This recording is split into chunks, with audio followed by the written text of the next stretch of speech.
Hi students, this is Raman. Welcome back in route to success. तो आज हम बात करने वाले हैं हमारी स्ट्रेट लाइन के बारे में। कल भी हमने थोड़ा सा पढ़ा था, उससे पहले वाली क्लास में भी हमने थोड़ा सा पढ़ा था स्ट्रेट लाइन के बारे में, कि हमने फॉर्मूलाज देखे थे कि अगर किसी एक लाइन पे दो पॉइंट दे रखे हों तो उनकी स्लोप कैसी होगी। स्लोप के बारे में पढ़ा था। उसके बाद में दो लाइंस पैरेलल हों तब क्या होगा, दोनों एक दूसरे पे परपेंडिकुलर हो तब क्या होगा, और दोनों की दोनों लाइंस क्या हों, दोनों लाइंस के बीच में एंगल थीटा बन रहा तो उसकी बात करी थी। हम थोड़ा सा उसे रिकॉल कर लेते हैं, ठीक है। चलिए हम बात करते हैं। आप देखिए कि सबसे पहले हमने क्या पढ़ा था कि हमारे पास जो स्लोप थी, स्लोप ऑफ ए लाइन, एक लाइन की स्लोप क्या थी, अगर थीटा इंक्लिनेशन पे हो या थीटा के झुकाव पे कोई लाइन आ रही हो तो उसके लिए हमारी स्लोप क्या होती है, m tan थीटा। उसके बाद में अगर हमें दो पॉइंट्स गिवन हो, 2 पॉइंट्स कैसे हो, गिवन हो, तो हमारी लाइन कैसी होगी, स्लोप क्या होगी, m equals to y2 minus y1 upon में x2 माइनस x1। उसके बाद में हमने क्या पढ़ा था, हमने पढ़ा था कि अगर दो लाइन क्या हो, पैरेलल हो, तो उन दोनों की स्लोप m1 इक्वल्स टू क्या होगी, m2, ऐसा पढ़ा था। उसके बाद में दोनों लाइंस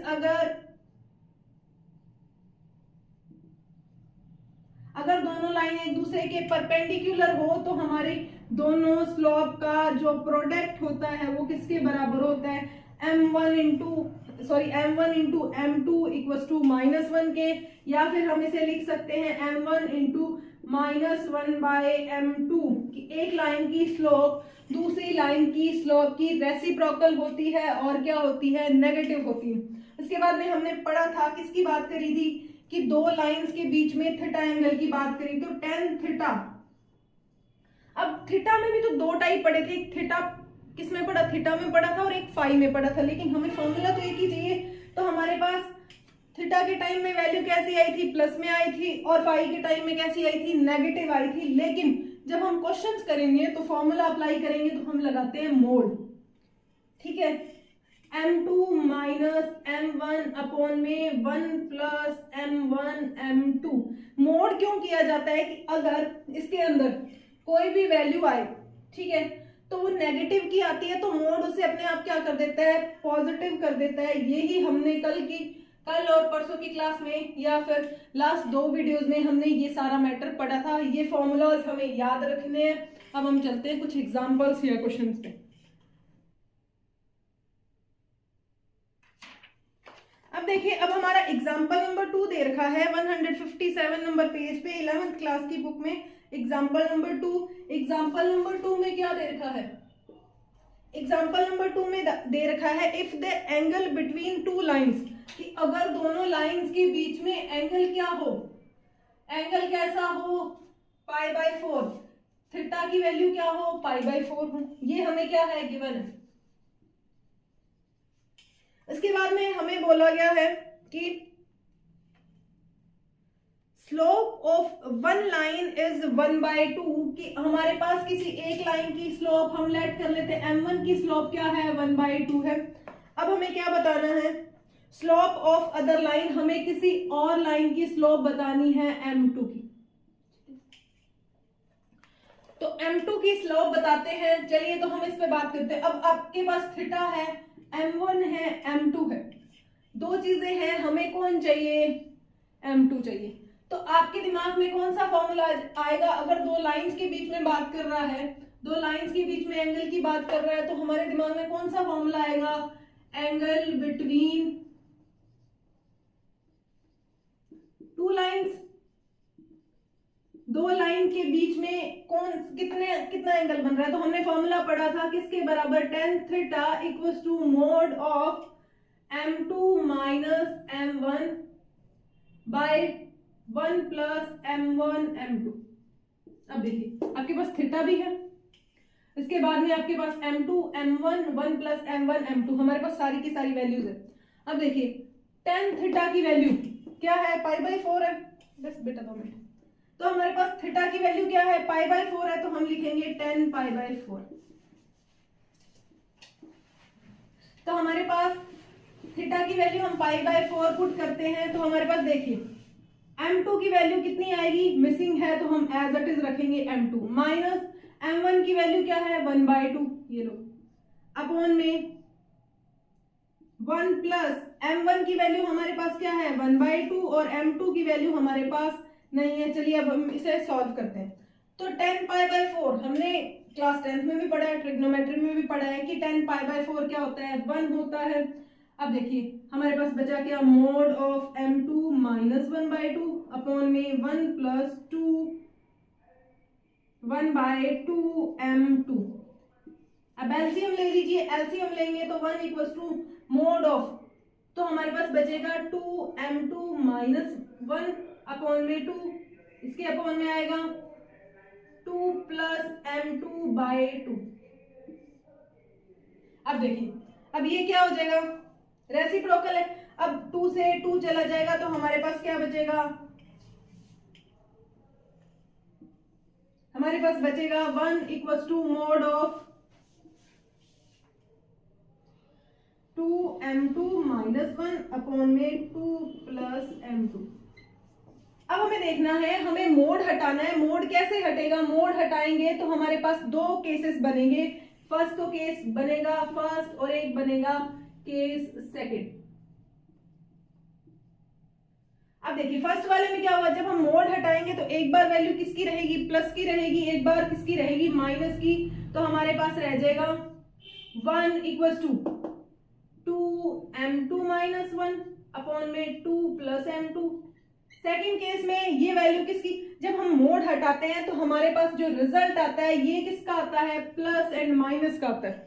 1 प्लस एंड माइनस का रहता है, जैसे हम रूट हटाते हैं तो हमारे पास तब भी वैल्यू प्लस एंड माइनस की रहती है।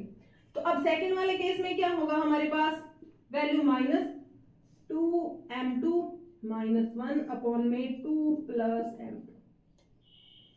अब देखिए क्रॉस मल्टीप्लाई कीजिए तो हमारे पास क्या आएगा, 2m2 2 plus m2 equals to 2m2 minus 1। अब देखिए अगर हम इस m2 को दूसरी साइड ले जाएंगे और 1 को इधर ले आएंगे तो 2 प्लस 1 इक्वल्स टू, ये उधर जाएगा तो किस में जाएगा, माइनस में।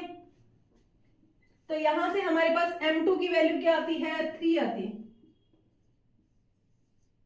ठीक है। और यहां से हमारे पास वैल्यू क्या आएगी, कैसे क्रॉस मल्टीप्लाई करेंगे तो माइनस का 2 आएगा और किसका, माइनस का m2 equals to 2m2 minus 1। अब इस जब m2 को दूसरी साइड ले जाएंगे और माइनस 1 को इधर लेके आएंगे तो माइनस 2 माइनस 1 इधर आएगा तो प्लस में जाएगा 2m2। जब माइनस m2 दूसरी साइड जाएगा तो किस में चला जाएगा, प्लस m2। तो हमारे पास यहां से m2 की वैल्यू क्या आएगी, -1/3, ठीक है। तो अब हम इस पे थोड़ा सा एक बार और बात कर लेते हैं कि हमें क्वेश्चन में दे रखा था कि दोनों लाइन के बीच में एंगल कैसा है, π/4 है। m1 की वैल्यू 1/2 दे रखी थी, m2 की वैल्यू हमारे पास से मिसिंग थी। अब हमने पढ़ा था कल ही क्लास में कि एंगल हमारे पास दोनों लाइन के बीच में एंगल होता है mode of m2 minus m1 upon में 1 प्लस m1 m2। अब देखिए अगर मोड हटाते हैं ना, अगर कोई जैसे x है, x इक्वल्स टू 1 दे रखे हैं, जब मोड हटेगा तो x की वैल्यू प्लस माइनस 1 के बराबर आती है, जैसा कि रूट में होता है सेम, यही सेम चीज रूट में होती है। तो अब यहाँ से देखिए हमने फॉर्मूला में वैल्यू पुट करी, जब हमने मोड हटाया तो हमारे पास दो केस बनेंगे। एक केस में क्या होगा, प्लस का 1 आएगा और दूसरे वाले में माइनस का 1। जैसे ही हम कैलकुलेशन करके सॉल्व करेंगे तो हमारे पास दो स्लोप आएंगी, उसमें एक स्लोप कैसी हो सकती है, 3 वाली हो सकती है और दूसरी क्या हो सकती है, -1/3 जिसका रिजल्ट रहता है। तो उन दोनों टाइप की स्लोप जब इस स्लोप के साथ एंगल बनाएगी तो वो π/4 ही बनेगा। तो हमारे पास एग्जांपल देखिए, एग्जांपल नंबर थर्ड की बात करते हैं। तो हमारे पास क्या है, a line through the point -2 and 6 and 4 and 8 is perpendicular the line throw at the 8, 12 and x 24, find the value of x। उसने हमसे बोला है कि हमारे पास कोई दो लाइंस हैं, हमारे पास कोई एक ऐसी लाइन है जो दूसरी लाइन पे क्या है, परपेंडिकुलर है। जैसे हम देख लें, ये हमारा कोऑर्डिनेट प्लेन है, हमारे पास एक लाइन ये है, इस पे दो पॉइंट्स बने हुए हैं, ठीक है। दो पॉइंट्स कौन कौन से हो सकते हैं, -2 and 6, ठीक है। दूसरा है 4 and 8। अब वो कहता है कि इस पे एक लाइन और है, वो इसके ऊपर परपेंडिकुलर है, उस पे भी तो 2 पॉइंट बन रखे। वो पॉइंट कौन कौन से हैं? 8 and 12, और हमारे पास दूसरा पॉइंट है x and 24। अब वो कहता है कि ये दोनों लाइन एक दूसरे पे परपेंडिकुलर है, तो आपको क्या बताना है? इस x की वैल्यू बतानी है। अब देखिए, अगर परपेंडिकुलर है तो सबसे पहली बात, दोनों की स्लोप का जो प्रोडक्ट होगा वो किसके बराबर होगा? -1 के।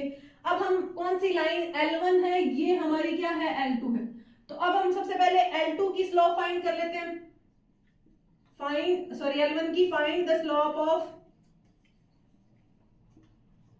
L1। अब L1 की स्लोप देखिए, 2 पॉइंट दे रखे, तो हमारा फॉर्मूला कौन सा अप्लाई होगा? M1 से डिनोट करते हैं। हमारे पास जब 2 पॉइंट दे रखे हो तो हमारे पास फॉर्मूला क्या होता है? y2 माइनस y1 अपॉन में x2 माइनस x1। अब देखिए, अब आपने लाइन कौन सी ली है? L1, तो इसको आप क्या मान लो? x1 y1। ये हल्के छोटे छोटे से आप नोट कर लेना ताकि आसानी हो। ये आपकी क्या है? x2 और ये है y2। अब वैल्यूज पुट कीजिए। m1 की वैल्यू क्या है? y2 माइनस y1 अपॉन में x2 माइनस x1। जब हम L1 की बात करते हैं, लाइन L1 की, तो L1 में हमने डिनोट कर लिया क्या? हम इसको y1 लेट कर लेते हैं, इसको x1 और इसको x2 एंड y2। तो m1 की वैल्यू किसके बराबर आएगी? y2 देखिए 24 माइनस y1 देखिए 12 अपॉन में x2 क्या हो गया? x माइनस x1 क्या हो गया? 8। तो हमारे पास m1 की वैल्यू क्या आ गई? 12x minus 8। ये हमारी इक्वेशन नंबर फर्स्ट बन जाती है। अब सेकंड में बात करते हैं, हम क्या फाइंड करते हैं? Slope of line L2। L2 की स्लोप फाइंड करेंगे तो L2 के लिए हम M2 डिनोट करेंगे। अब देखिए, L2 के लिए फॉर्मूला कौन सा अप्लाई होगा? वही same, y2 minus y1 upon में x2 माइनस x1। अब y2 की वैल्यू देखिए, हम कौन सी लाइन की बात कर रहे हैं? L2 की। तो y2 की बात करें तो 8, y1 क्या है? -6 बाय x2 देखिए 4 और x1 कितना है? -2। जब हम इसे इवेल्युएट करते हैं तो m2 की वैल्यू हमारे पास क्या आती है?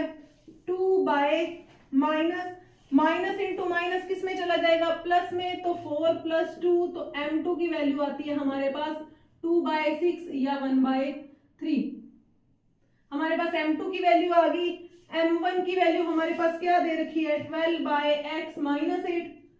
अगर लाइंस परपेंडिकुलर होती हैं तो उनकी स्लोप के बीच में रिलेशन क्या होता है? इफ लाइंस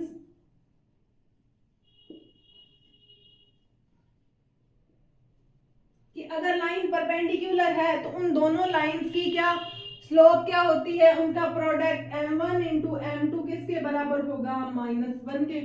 अब m1 की वैल्यू देखिए, m1 की वैल्यू है हमारे पास 12/x माइनस 8 और m2 की वैल्यू देखिए, m2 की वैल्यू 1/3 इक्वल टू क्या है? -1 है।